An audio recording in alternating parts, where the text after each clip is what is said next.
নমস্কার বন্ধুরা, সিএন গার্ডেনের আরেকটি নতুন ভিডিওতে আপনাদেরকে স্বাগত। বন্ধুরা, আজ আরেকটি নতুন ভিডিও নিয়ে এসেছি আপনাদের উদ্দেশ্যে।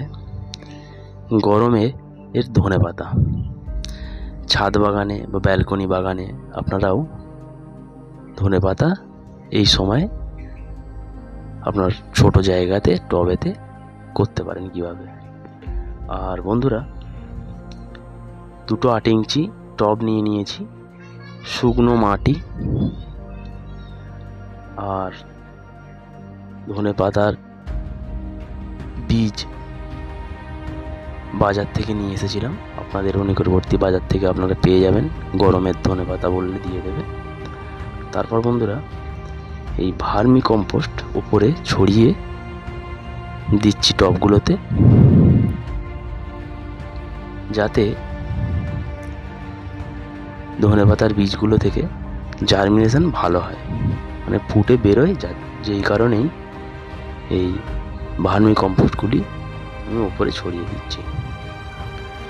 তারপর বন্ধুরা, ধনেপাতার বীজগুলি যেহেতু 2 দিন ভেজানো ছিল, জল ঝরিয়ে নেব।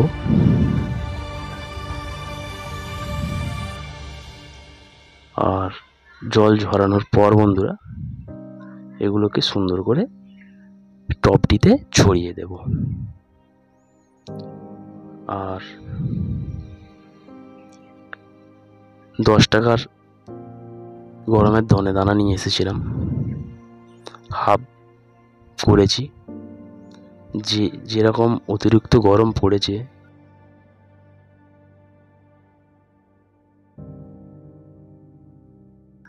আর এগুলোকে সুন্দর করে আমি টবগুলিতে ছড়িয়ে নিয়েছি।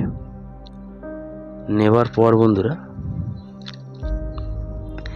এর উপরে আমি ভার্মি কম্পোস্ট দিয়ে আবার বীজগুলিকে ঢাকা দিয়ে দেব, যাতে বীজগুলি তাড়াতাড়ি ফুটে বেরোয়।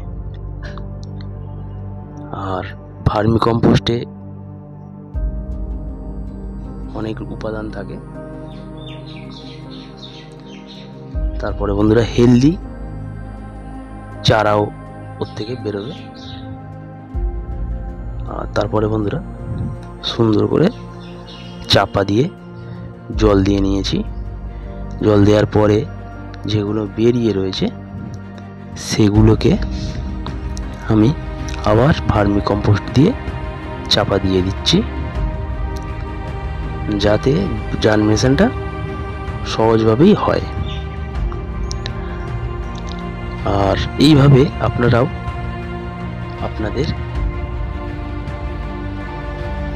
বাগানে, ছাদ বাগানে হোক, ব্যালকনি বাগানে হোক করুন। কারণ গরমকালে এই সময় ধনেপাতার দাম একটু বেশি থাকে। আর তারপরে বন্ধুরা, 5 দিন পরে ফিরে এসেছি। এটা 3 দিন পরে ফুটে বের হয়েছিল, ফুটছিল আর কি দানাগুলো। আমি 5 দিন পরেই আপনাদেরকে দেখাচ্ছি। এইভাবে ফুটে বের হচ্ছে। আর সুন্দর জার্মিনেশন হয়েছে। সময় সময় জল দিয়েছি, আর কিছুই দিইনি, জল দিয়ে ভিজিয়ে রেখেছি। আর বন্ধুরা, আমার এই টবগুলি আমি আর বন্ধুরা 20 থেকে 25 দিনের মাথায় খাবার উপযোগী হয়ে উঠেছে এই ধনেপাতাগুলি। আর একটি টবে বৃষ্টির কারণে বন্ধুরা একটু গাছ ঝলসে গিয়েছে। যেটা হয়েছে সেটাই আপনাদের সঙ্গে আমি এই মুহূর্তে তুলে ধরছি। আর বন্ধুরা, দেখতে পাচ্ছেন তুলে খাবার উপযোগী হয়ে গেছে। এইভাবে আপনারাও আপনাদের ছাদ বাগানে হোক, ব্যালকনি বাগানে হোক, যেখানে হোক করুন। আর ভিডিওটি আর বেশি বাড়াবো না।